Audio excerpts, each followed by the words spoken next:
大家好，歡迎收睇李鳳文嘅鞋評。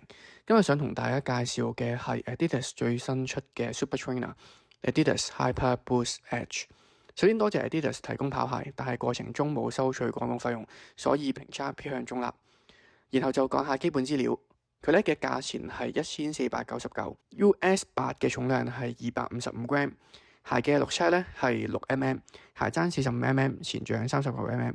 佢嘅中底咧係採用咗最新嘅 Hyper Boost Pro， 而佢咧係一對冇碳板嘅跑鞋嚟嘅。Hyper Boost 咧係 Adidas 最新出嘅跑鞋啦，好多媒體咧都報道佢係 Super Trainer， 但係咧我經試過佢之後咧，我覺得佢個定位係比較適合係慢跑鞋嘅。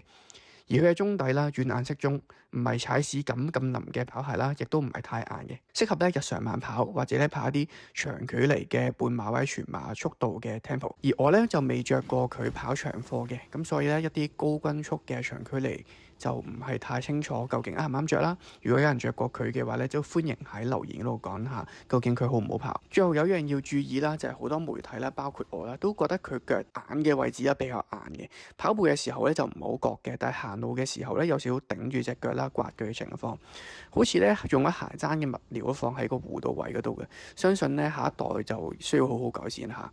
另外咧，可能都係因為新鞋關係啦，佢嘅鞋面咧都係比較硬嘅，相信咧要着一段時間先比較腍，咁就唔會頂住個腳面啦。如果咧你都係 Adidas 嘅 fans 咧，有3對 Adidas 嘅跑鞋，我會推薦呢對鞋係做日常嘅慢跑鞋啦。